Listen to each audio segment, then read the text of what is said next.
Welcome, Amber, to the show. I am so excited to have you here. Thanks for having me. Glad to be back. It's been a while. I know we were talking about that. I think it was right after the pandemic. And when they reached out to me to interview you, I was like, yay!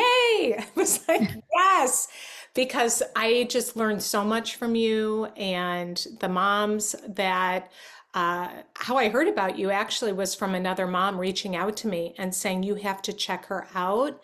She had a daughter that was having substance abuse problems, and Hmm. she started watching your YouTube channel, Put the Shovel Down. She was a therapist, Hmm. and she is a therapist, and she was like, oh my gosh, what she is sharing, I have never heard anybody quite explain it to me this way, and you have got to listen to her, Cheryl. Wow. And maybe I reached out to you now that I'm thinking about it. I think I actually did. And so when I saw your name again, I was so excited. So welcome. Glad to be here. It always makes me feel when you're saying that about the mom, it makes me feel sometimes we do work with therapists and I always feel so nervous. It makes me a nervous wreck. I know it's funny how that is. I'm working with a psychiatrist right now, and I'm like, it does. I It love makes it. you feel like they're gonna see through me. You get the whole imposter syndrome going on. Yeah, Yeah. yeah. Well, tell a little bit about your story because you have a powerful story about how you started doing what you're doing. Okay. I always feel like my story is kind of boring. I'll tell it, but I feel like for people in my field, I have the most boring story. Everyone else has a better origin story. I'm so jealous. I don't I don't have any war stories. I don't even have any fun tattoos. I got nothing. I'm like, man, I wish I did. But I kind of fell into this field, I say on accident.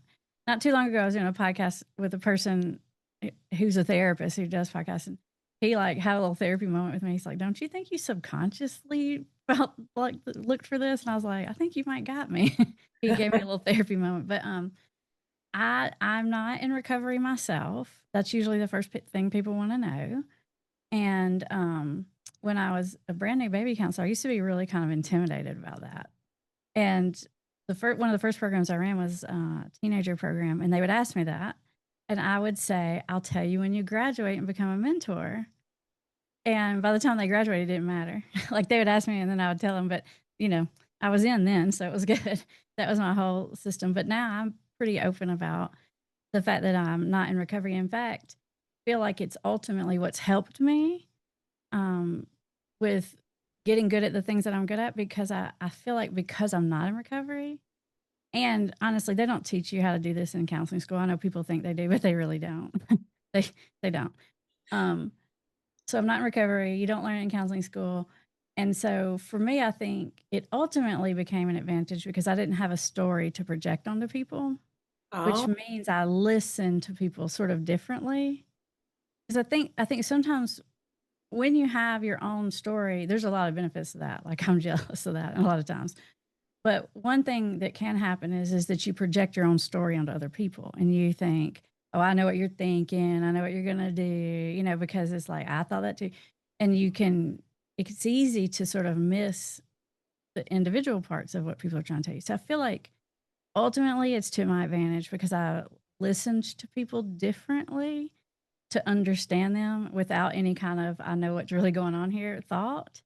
And in the end, I think it's helped me. Kind of like if you're blind, your hearing might be better or something. That's what I say. It's like a disability that turned into an advantage, I think. I like to tell myself in it.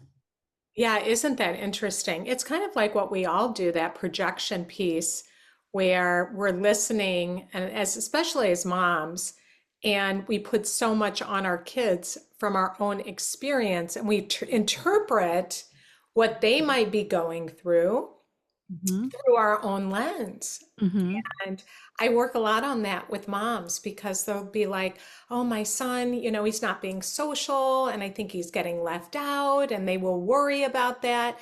And it's their story.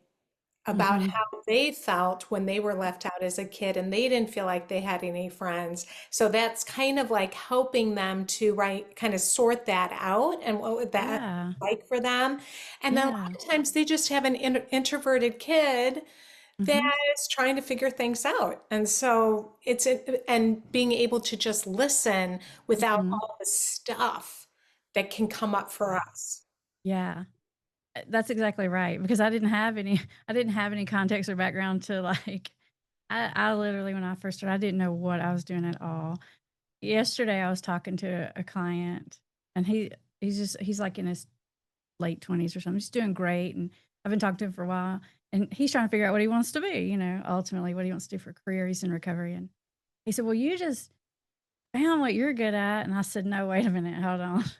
I did not find what I was good at. Like, I started doing it. I'm a hard worker, I'll give you that. I was like, but I got good at it. I was not good at it. I did not know what I was doing.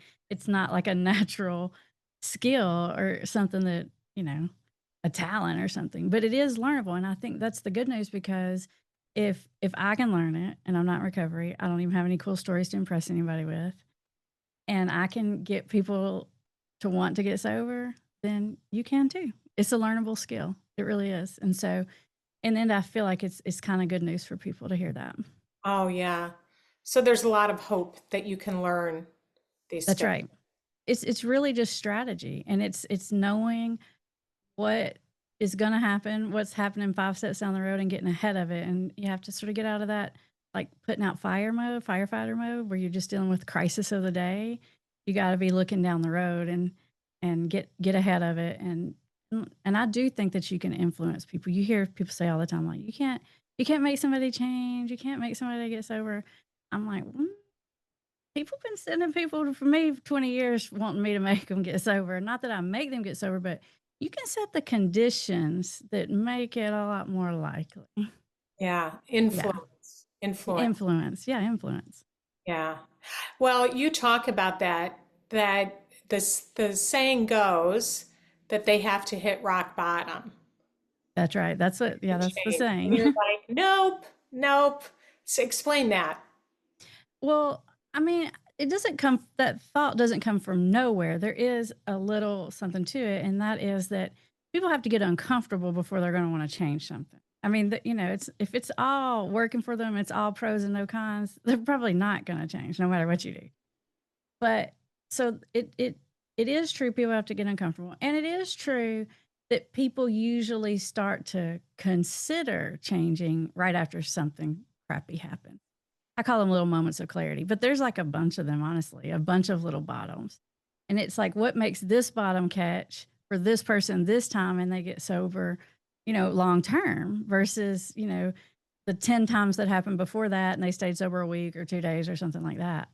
And honestly, there's not a ton of difference. It's not like this one time was that much worse than any other thing. Like when I used to work in detox, and I would say, there'd be a whole group of people, and I would say, and everybody think about the worst thing that ever happened to you related to your addiction. Don't worry, I'm not gonna make you say it. Just think about it. You think, and I say, now raise your hand if you used after that thing, and all the hands would go up. Like if you kept going after that worst thing happened to you, because that's the nature of addiction. The definition is keep doing it despite the consequence. So people have this thought that if it gets hard enough for people, if they hit bottom, if they suffer enough, they're going to stop. But that's not quite true. That goes against the rules of addiction. The definition of it. People lose their children, their homes, their careers, their dignity, their freedom, and they keep doing it. So it's not like if it's hard enough, someone's going to stop. In fact, I feel like there's sort of this sort of like prime spot of difficulty. When it gets too hard, people are less likely to get sick when Hmm. they lose everything, because first of all, you don't have anything to leverage with them to try to get them to come back over to this side, for one. And actually what happens is they just get comfortable. Like once they're homeless for a while, they get used to it. They're fine with it, And now what? Now what are you going to do to bring someone back? And so it does have to get uncomfortable, but like I said, I feel like there's sort of a sweet spot. Too much, And it's hard to bring someone back. Like if someone's had to do a lot of prison time, it's hard to bring them back because what are they going to do now? Like they can't even get a job if they want to, like. So I don't believe in waiting to hit bottom. I guess is what Yeah. we. I see people get better from this thing every day, all the time. A lot of very functional people who don't run out of money, who don't lose everything. They turn the ship around. So it gives a lot of hope. That's right. Well, and we were talking before we got on here how a lot of what you teach also it translates, and that's why I was so fascinated when I first started listening to your YouTube channel. Um, that because I was like, oh my gosh, so much of what she teaches really does relate to human behavior and really does relate to moms that have teenagers and Mhm. what they are going through with them if their kid is maybe not motivated to do what they need to be doing, or maybe they're starting to dabble in drugs and alcohol and vaping and they're like, I have no idea what to do. So I Yeah. love to talk about that some, but I also just before we get into that, some moms are asking like, how do I know if this is an addiction or not? How do I know if this is a problem? And what would you say to them? Well, it's tricky when it comes to teenagers, right? Because it's like, well, is this normal experimentation? Not that any drug use or whatever is good, it's not like we're okay with any of it, but it's hard to know, is this a phase? Is this experimentation? But when when your kid starts giving up everything else and everything else starts going down the tubes, that's a pretty strong sign. And so what you'll see is you'll see things like all their friend group will change. Like their friends they've had in the neighborhood forever or their childhood friends, they'll sort of be around them less. You might even notice that those friends start to get mad at the kid because they kind of know what's going on behind the scenes and they're like trying to talk them out of it. So you'll see that their hobbies or interests and activities that they've always loved, like let's say they always loved football or whatever, that's all they ever wanted to be since they were 3 years old or something. And now all of a sudden they're like, I think I'm burned out. I don't like my coach. I think I'm going to take the season off. And it's hard because, I mean, that could happen, right? You could be burned out. You could just be done with it.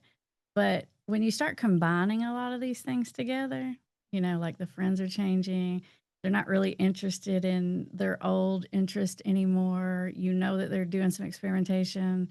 The grades start to get crappy.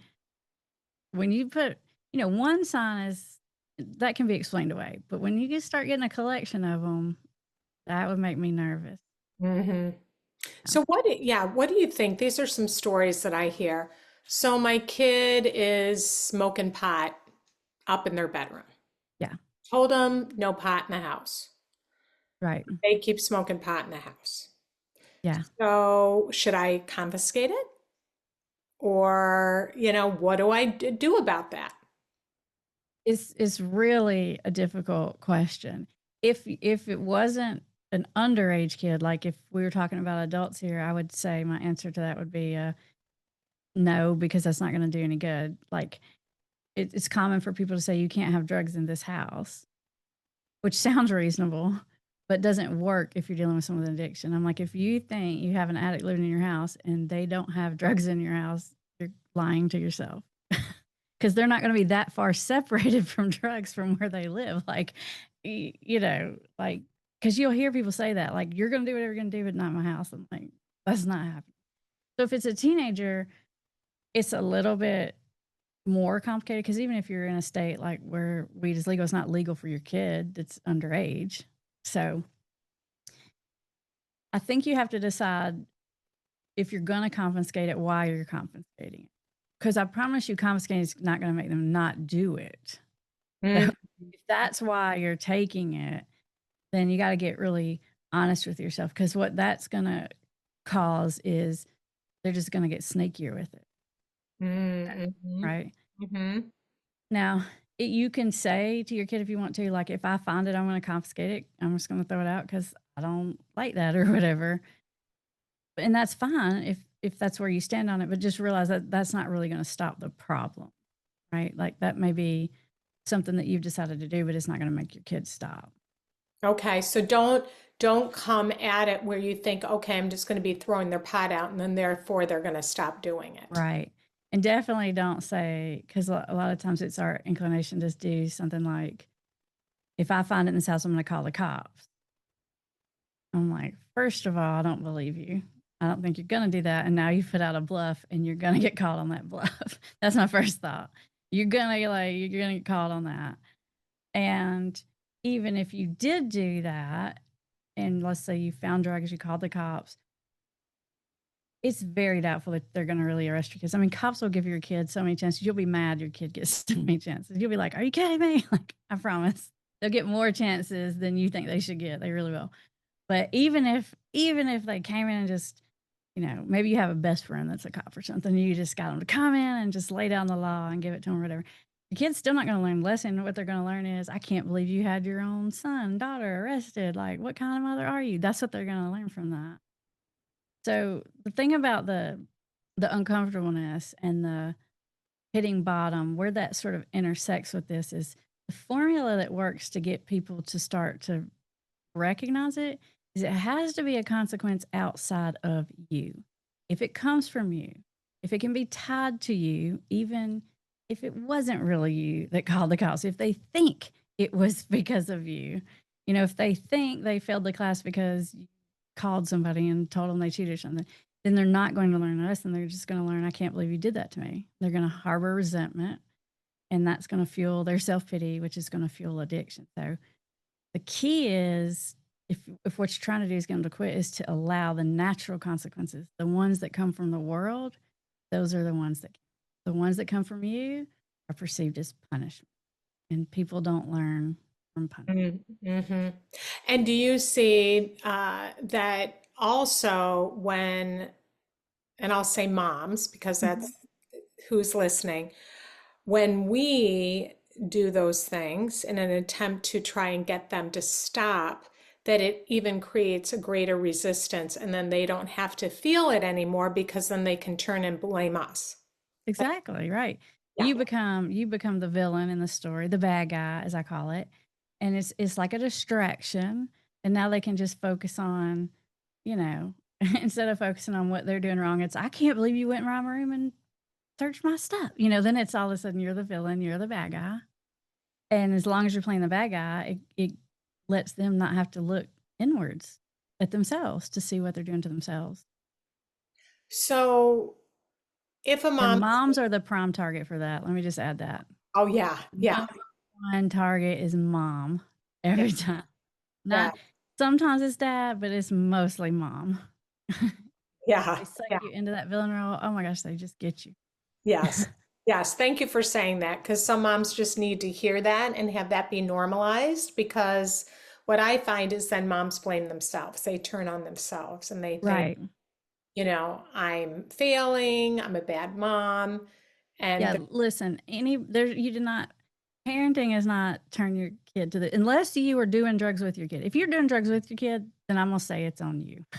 But outside of that, I don't think I could keep my kid from doing it if he said he's gonna do it. Like I don't think it works that way. I started my career dealing with teenagers, and I've seen so many kids from such good families, organic food, like yeah, all the baby pictures, like literally everything, and lives in nice homes, go to nice churches, have grandparents that, like all the things, and they can still end up with this problem. So if your kid is doing this, it's not necessarily a reflection of anything that you did. Now, how you respond to it, not like, even if you respond badly to it, it's still not your fault. But there are things you can do that like make things a little worse, and things you can do that might make things a little better. But the fact that it's happening really isn't on you. yeah. Okay, good. This is good. So, what are some of those things that can make it worse? So, yeah. The the main thing is getting in the villain role, and that really is moms. And the reason it's mostly moms, there's always a villain. Sometimes it's dad, but 90% of the time it's mom. And the reason I think that is because moms are just hardwired in with their kids. Like when something's off with your kid, we know it. We've known it since they were born. We know their cries. We know their breathing. We know when they're sick. Like we know when they're sad because we're wired up that way. We're supposed to know that. So all of our alarms start going off first. And our alarms are screaming at us, something's wrong, something's wrong, something's wrong. And that puts us into action.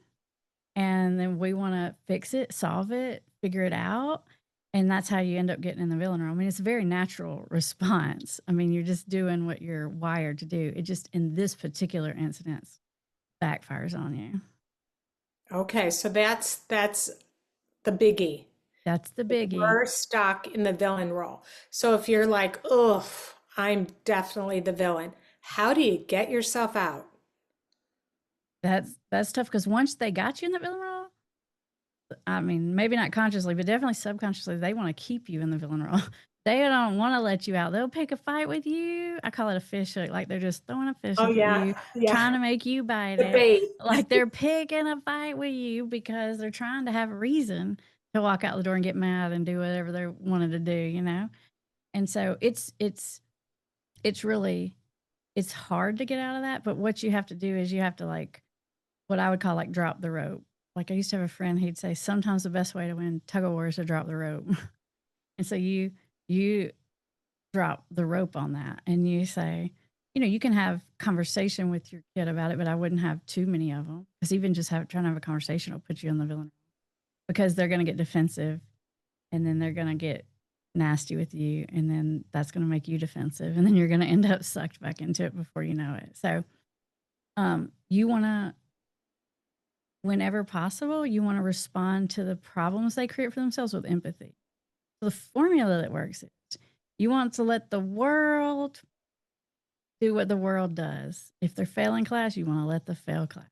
If they are losing friends, you want to let them lose the friend. Like you want to let it come from the world. And when it happens, because this is important, do not do the I told you so's, even if it's true that you tell me. You can say, oh my gosh, I know you didn't mean for that to happen. How sad. I was just wondering, use your empathy statements because that creates a formula that actually triggers the brain to learn. The brain responds to empathy with learning.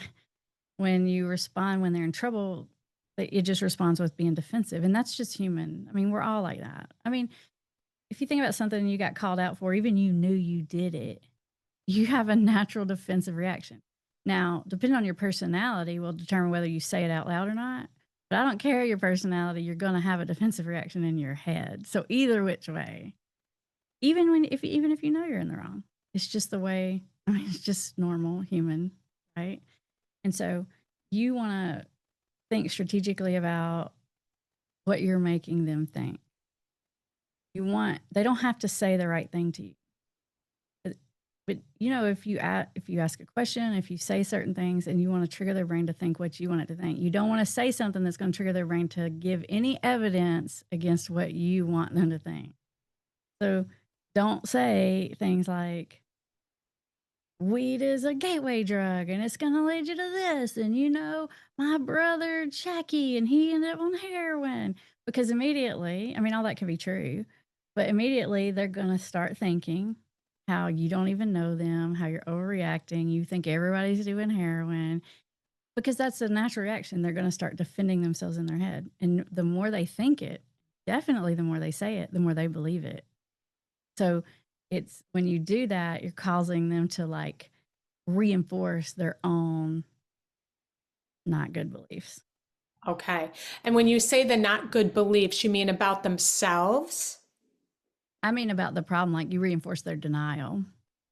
Oh, because they put up that resistance and it can be your fault rather than them having to It learn. can be your fault, or it can be, oh my gosh, mom, you don't even get it. Like you're so uptight. Blah, blah. It's some kind of resistance. And in their head, they're justifying their decisions, minimizing the situation.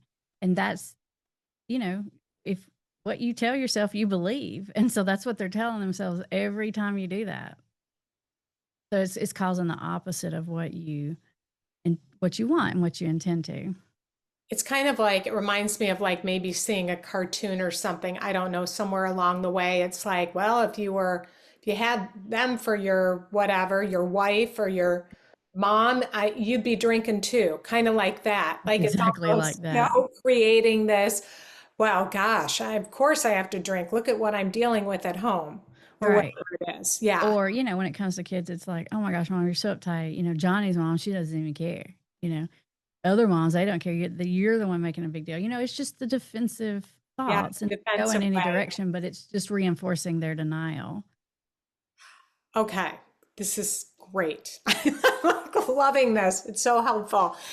Drop the rope. I know what moms are thinking. They're like, but if I drop the rope, then I'm just being that permissive parent that's letting them get away with it. And like, you're telling me, Amber, just to drop the rope and just let them, whatever, just go for it.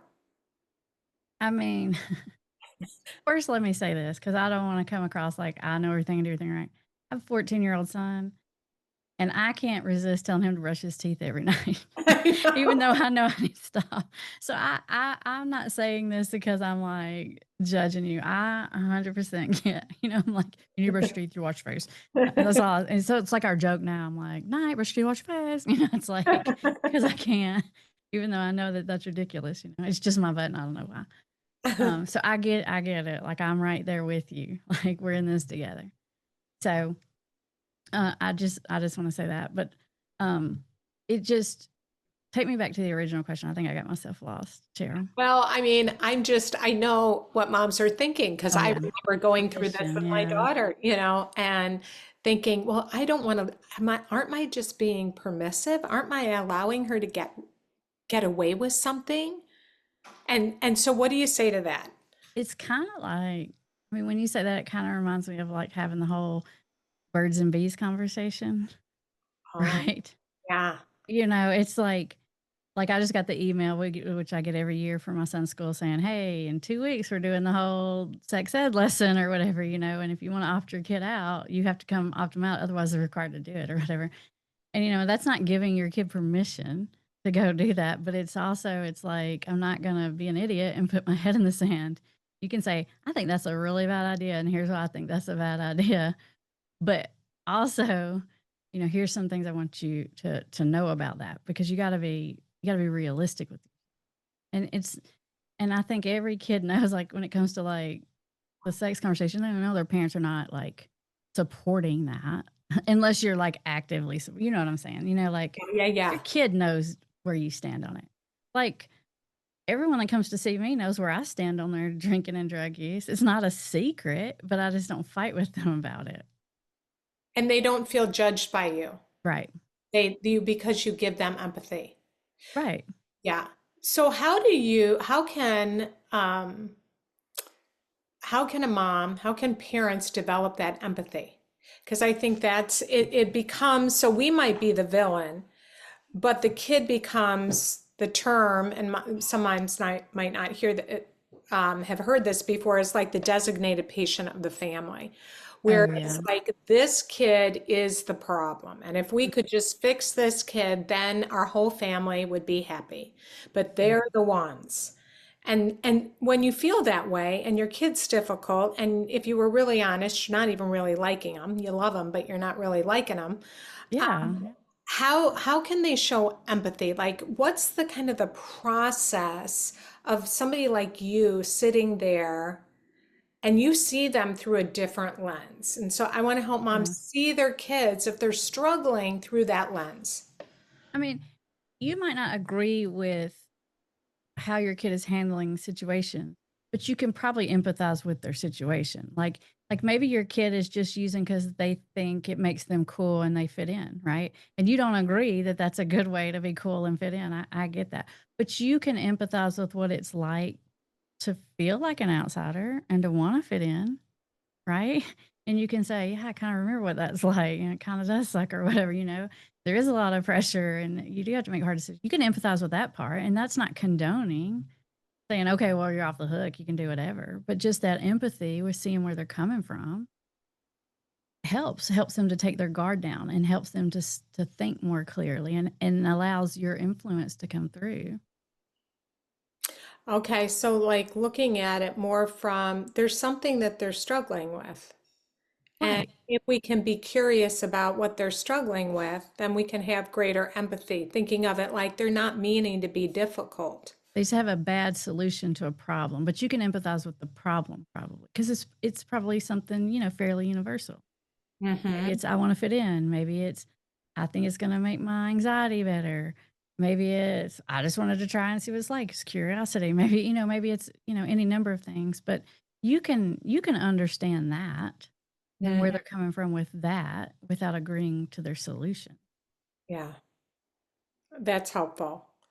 So the first one, we said drop the rope, stop being the victim or the villain, drop the rope, and then what's something else that you talk a lot about enabling and what can we do to get out of that role?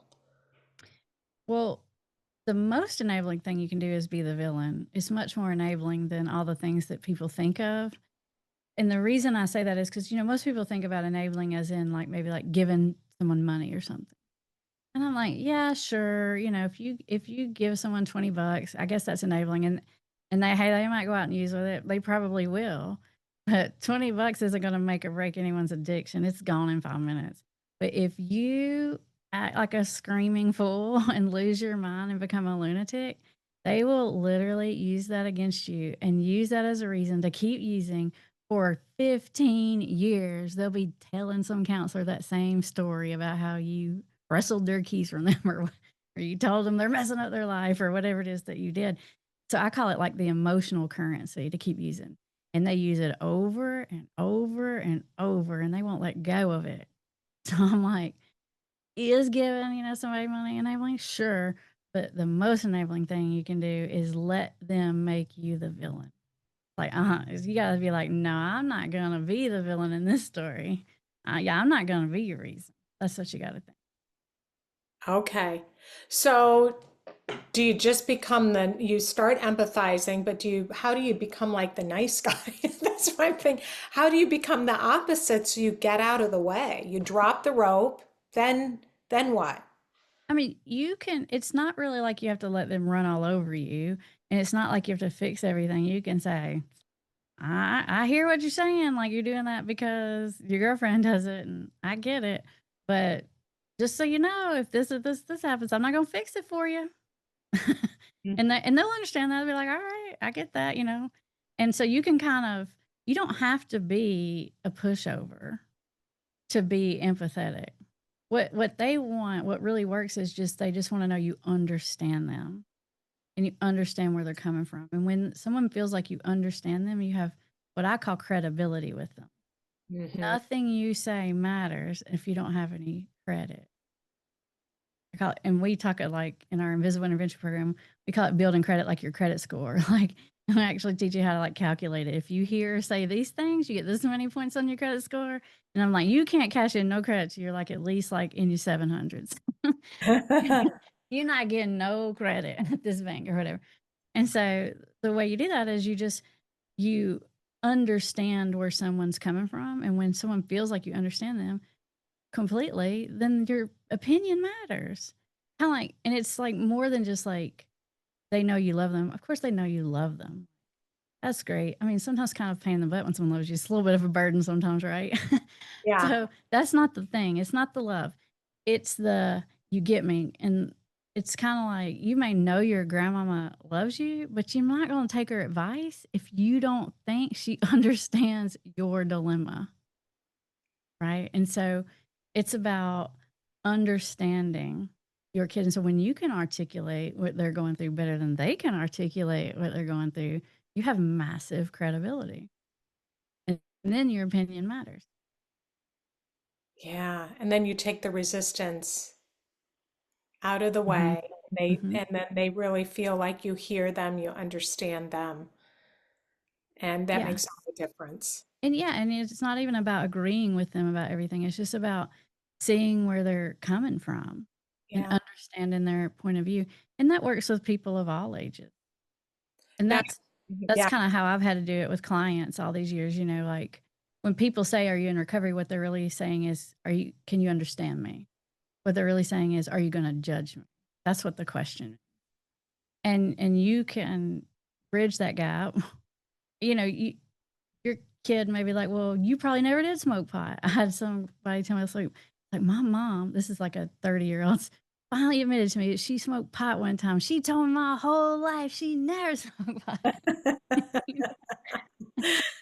So we were, like, laughing about that and thinking that's funny. He's like, "Now, I kinda like I kinda, like, believe her more." Like, now she instantly had more credit because of that. But honestly, you don't even have to have done that. Like, I was talking to a guy yesterday, this is a grown man, he's like, he's doing shrooms every day. He's telling me about I was like, "What does that do to you? Well, what does that feel like? Well, does that affect this or that?" And so I'm just clearly open, like I said, "I've never done shrooms." But he still listens to me because I'm just trying to understand him. So you don't have to even have had that experience. You just have to understand where the person's coming from. You can Yeah, you didn't go, oh my gosh, you did shrooms every day? yeah. What's the matter with you? Now, More, I might would say that to a client if I had a really good if I had enough credibility, I'd be like, "Dude, I can't believe you did that." And then they'd be like, "I know." I'm like, "Your wife's gonna kill you." You can when you have enough credibility, you can talk like super direct and straight with people. And a lot of times it's like the tone you do it in, uh-huh. the energy you're bringing to it more than anything. Yeah. Yeah. But you were also, what I heard when you were saying that to him is you were curious about like, what was that like? Because you didn't have, it wasn't loaded for you. Yeah.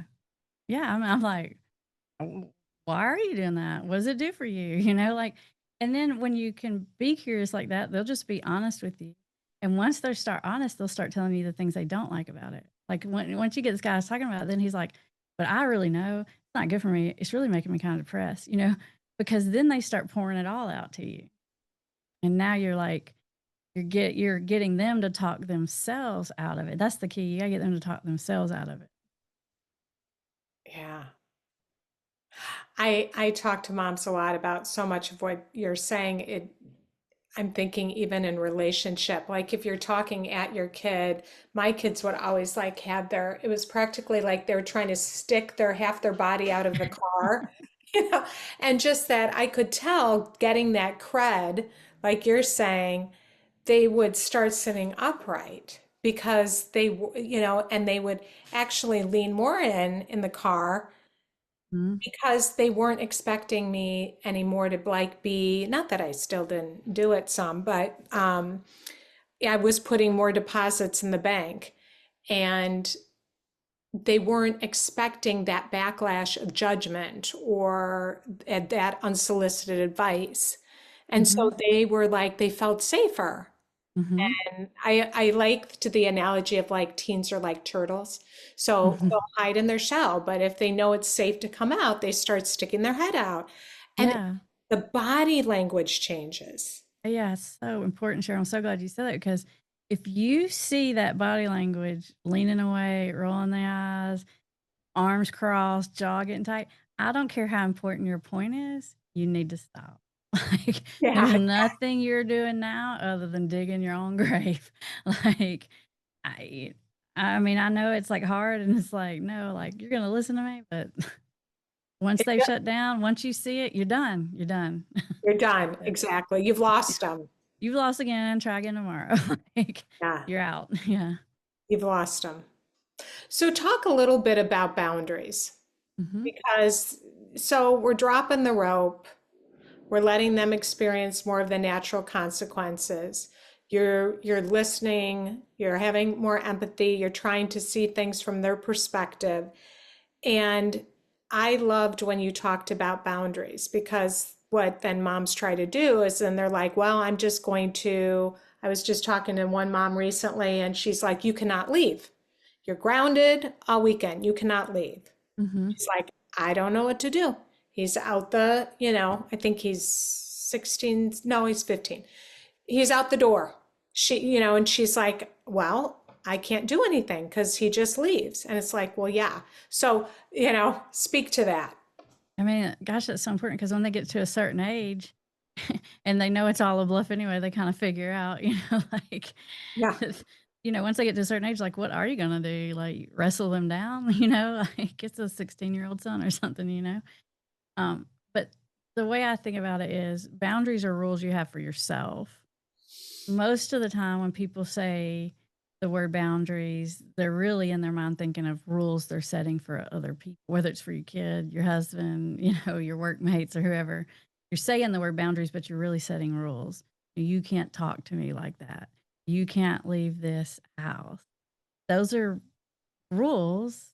If you can have them if you want to have them, but you just got to understand the difference in a boundary. A boundary is about your own behavior. Like, okay, but if you get arrested, I'm not picking you up. That's a boundary. You know, if if if you're talking to me nasty, I'm going to leave the conversation. That's a boundary. Don't talk to me like that. It's a request. It's not even a rule. I don't You even know if can't I call it control the outcome. right. Right. So if you can't control the outcome, if you can't control the end result of that, it's not a boundary. Boundaries are for you. The way I like to think of it is like you can build a fence around your own backyard, and that's cool. But your neighbor's going to get real mad if you try to build a fence around theirs. So Yeah. you can put rules on yourself, but you can't really put rules on even if they're your child and they're a teenager. Especially when they get to be a teenager, it's like thinking of it like more like I'm a consultant role. I used to make all the parents read the Love and Logic books. I don't know if you're familiar with Oh, those. yes, I yes, love, like, I'm yes, the biggest yes. fan. Like, literally, to me, that's like the God. Yeah, Love That's and Logic. I know. the Yeah. all the parent. There's like for toddlers, for teens, for grown kids. Love all of them. Yeah, Yeah. Those are, so yeah, good. great books. Hmm. What's his name? Do you remember his name? It's I feel like maybe it was like, was it one guy or two guys? It was like a psychologist or something that wrote it, but I feel like it might have been two people. Two. yeah, I know it's I should know because I've had the books. Um, so anyway, but they're They're good. so good though. They're really They good. really are. And if you want to learn about boundaries, like in the book, they give an example of, the Lehman, kid's not doing right? Lehman. what's is it Lehman, Lehman? I think. Maybe. Okay. Okay, I okay. can't Keep remember the name. going. But I can remember one of the examples they give is like the kids coming home, they're failing classes. And you say, "It's okay, babe. They got seventh grade every year. No worries." Like that's your problem. You can do it again if you want to, like, or like, if they're going to college, you can say, I'm cool with paying for 4 years. Or, you take as long as you want to. That's up to you. I'll pay for 4. Or you can say, I'll pay for the classes you pass. Like that's a rule that's a boundary. I mean, that's what you're going to do and you're not going to do, as opposed to trying to set these rules for other people. Gosh, and if you say that to your kid, I love that. I haven't heard that before. If I read it, I'd forgotten it.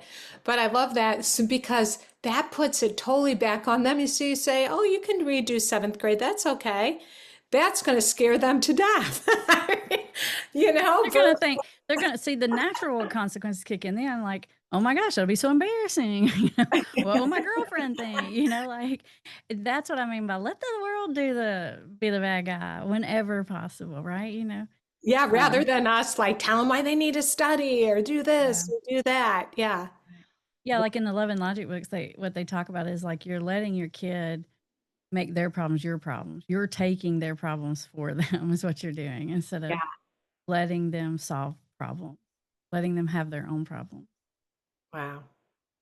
It's always so good to talk to you, Amber. This has been so helpful. And it Thank you. just, It's fun. I it, can get on a tangent. I can nerd out about it. we could keep going on and on. We'll just have to have you back again. So tell the listeners what you're doing, Hmm. how they can reach out to you. Who do you work mostly with? Hmm. So yeah, tell them. Well, the best place to find me is on YouTube. I have a YouTube channel. It's called Put the Shovel Down, which I know sounds like a strange name, but it's a recovery thing, and it means you hit your bottom when you put your shovel down, as in you don't have to keep digging, you don't have to hit that bottom, you don't have to burn all your bridges. You can be done when you say you're done. That's what it means.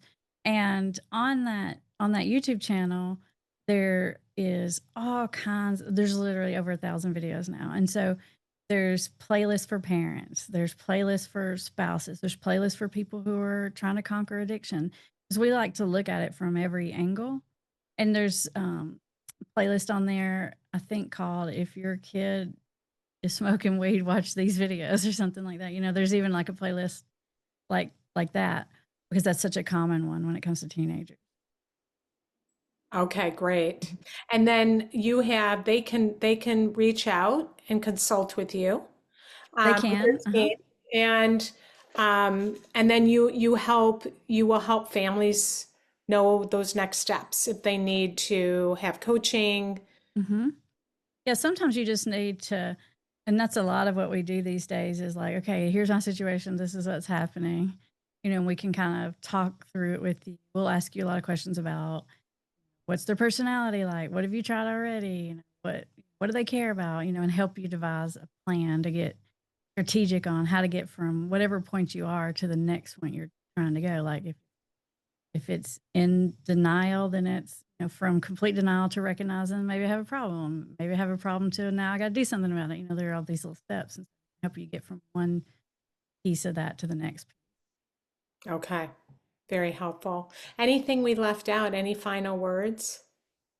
I don't think my final words is I feel kind of guilty because I feel like I'm saying all this stuff, but I totally struggle with all these same things. I have the 14-year-old myself. So, Yeah. so I understand that I totally get it. And because I've been telling people all this stuff for years, like there's this like little devil angel on my shoulder being like, okay, Amber, now's your time. You got to walk the walk. You really got to do it now because you've ran your mouth. Well, It's I always back there talking to me.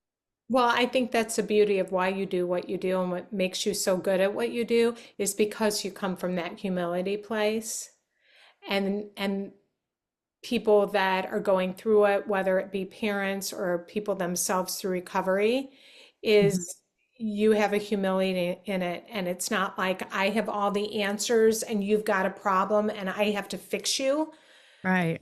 And which I think as moms, I know for me that was a hard thing, to shift the way that I was thinking of things. Like this is my job to make or to fix or to do It's whatever. kind of freeing though when you let yourself off the hook for that.